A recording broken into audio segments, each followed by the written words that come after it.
Much of Sublette County is BLM land, Bureau of Land Management land, our public trust, your land and mine. You can camp anywhere on BLM land because it belongs to you, the public. The BLM's stated mission is to sustain the health, diversity, and productivity of the public lands for the use and enjoyment of present and future generations.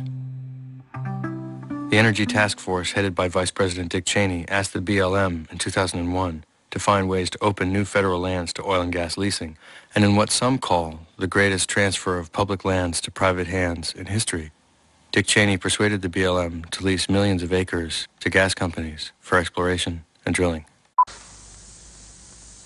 When all is said and done, this power station is not terribly important. It simply makes practical use of theories we have long known about. Rather than congratulate ourselves, we should all feel ashamed that it was not built earlier. The real work is yet to come. Now we destroy distance. Our senses tell us about things that are close by.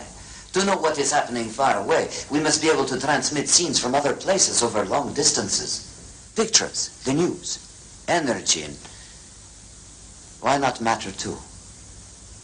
Now we must liberate thought. We must set it free of limitations that space and time impose on it, and yet keep its principal characteristics. Now and in future centuries, here on Earth and thousands of light years into the unknown.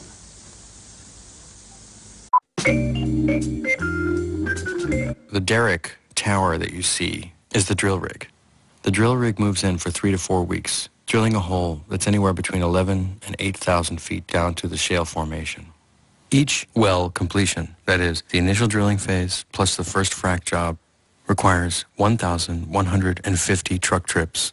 The breakdown goes like this: drilling rig mobilization and drill pad and road construction, 10 to 45 truckloads. Drilling rig, 30 truckloads. Drilling fluid and materials, 25 to 50 truckloads. Drilling equipment, casing, drill pipe, etc., 25 to 50 truckloads. Completion rig, mobilization, and demobilization, about 15 truckloads. Completion fluid and materials, 10 to 20 truckloads. Completion equipment, 5 truckloads. Hydraulic fracture equipment, pump trucks, and tanks equals 150 to 200 truckloads. And here's the big one: hydraulic fracture water. For each well, 400 to 600 tanker trucks. 400 to 600 tanker trucks. Hydraulic fracture sand, 20 to 25 trucks. Flow back water removal, 200 to 300 truckloads. Which means that all the water that goes down, only about half of it comes back up.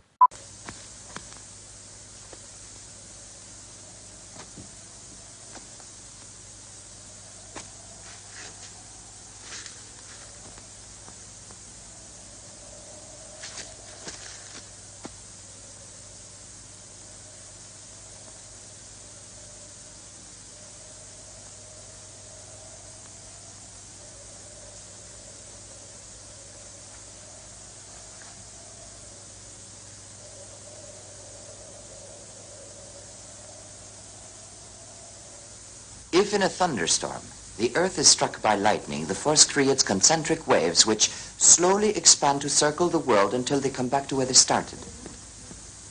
This proves to us that the Earth's crust is a conductor of electrical energy.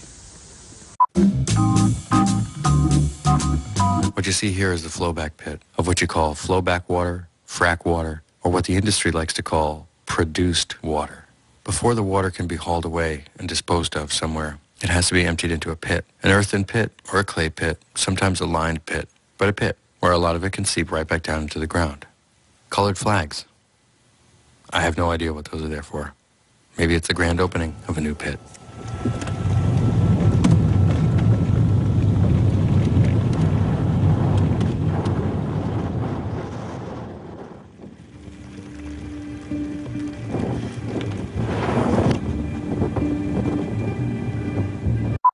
Tell me the truth, Tesla. Does anybody really understand what this is about? I certainly hope so, Commodore. I ought to. After all these years, well, let's see. Energy. According to you, energy is the big problem of the future. A life and death problem. And what we're using now, the sources of energy are not inexhaustible. And they are poisoning our planet. I hadn't noticed that. Believe me, you will. Perhaps we can survive the poison, but there will come a day when these sources of energy will dry up. And then what? The whole shebang's going to run down like a clock? Not with my project. I can give the world all the power it can use. Clean power. I mentioned the problem of water removal. 200 to 300 trucks per well. That's a lot of water to clean. To get around this problem, the industry employs evaporation sprayers. In the flowback pits, the water is sprayed into the air in the sunlight so that it evaporates faster. Now, of course, you're probably saying to yourself, that's insane. That water contains all the fracking chemicals, which are toxic, and all the volatile organics, which are also toxic. They create ozone, hazardous air pollutants, and they fall down in the form of chemical or acid rain on the grasslands. There was one promise with all the damn visions and lightning flashes of yours, one hard promise I thought I could count on. I was going to be able to send messages to distant places without any wires. And now, sure enough, the thing's been invented, but not by you, Tesla, no, by some Italian here. Marconi. Whatever. Well, he's made some kind of box. He's talking to England with it, and I've got to buy patents from him. What if he did steal it from you? You're not the only one with ideas, you know. There's a Jew over in Germany. Einstein. The whole scientific world is talking about that new theory of his. And in Paris? What's that about Paris? They have split the atom. Whatever that means. It could mean a whole new source of energy.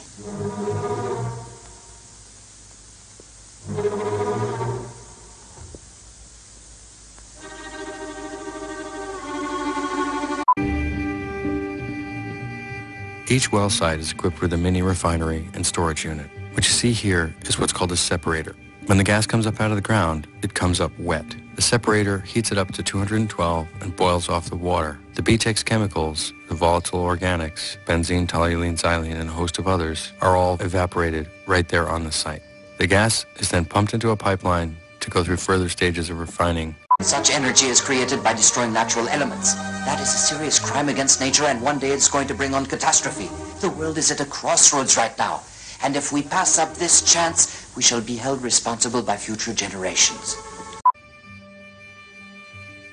The big tanks you see next to all the gas wells are condensate tanks. The condensate is stored in the tank until a trucker can come and haul it off. The condensate can be anywhere from produced water, which is unusable, to a low-grade jet fuel. It's just sitting there, like a big explosive battery, steaming off volatile organics directly into the atmosphere 24 hours a day.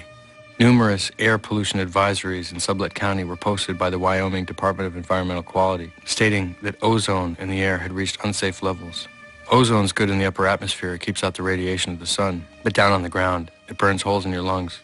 Sublette County, the size of Connecticut, 6,000 people, had air worse than Los Angeles on a typical day. Right there's a pronghorn antelope. Pronghorn antelope is not a part of gas development. But the Pinedale Anticline and the Jonah gas fields are directly in the path of the 1,000-year-old migration corridor of pronghorn antelope, mule deer, and sage grouse. And yeah, each of these species is endangered and has suffered a significant decline of their populations since 2005. Commodore, we send energy, all energy, to the outer shell of the Earth, the ionosphere. Energy from the sea, the wind, energy from the sun. We no longer need to burn or destroy anything. We simply take what already exists and put it to our use in unlimited quantities.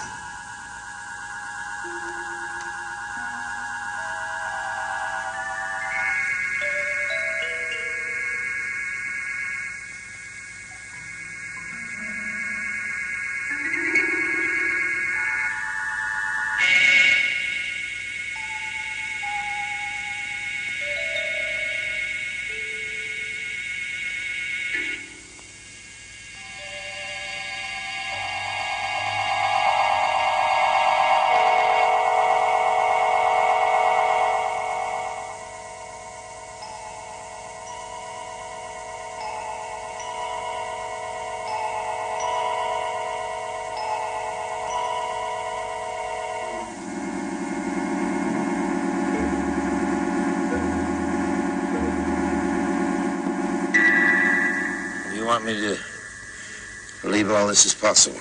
But I have proved it already. Everything is in that file. All we have to do is apply it. After a while, the gas rig just seemed like a car made in 1890. A car without a windshield, without safety bolts to hold the seats in, without an airbag, without seat belts, without crash test ratings. Something fundamentally unsafe. If you think about a car made today, there are probably thousands and thousands of safety features. Looking at these rigs, I couldn't help but imagine of the hundreds of safety features that might be implemented, including harnessing volatile organics, storing toxic wastes off-site or not on the ground, non-toxic fracking fluids, hundreds of ways that we might improve upon, or just say the hell with it. Can't we build a solar panel instead? Adams, Yes, Commodore. you've seen all this? Yes, Commodore. One single source of energy. That's what this means. Right, Tesla? Yes, that is right. And anyone can draw on it, anyone in the world. The Earth's outer shell, remember, goes around the whole planet. Yes. Power will belong to everyone. Like the air we breathe.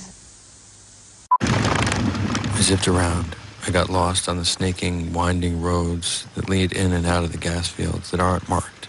Each access road leading to another site, to another site, to another site. Nobody was monitoring it. I could drive right up wherever I wanted. It was BLM land. It was mine. It belonged to every United States citizen. No one told me to leave. No one told me I shouldn't be there.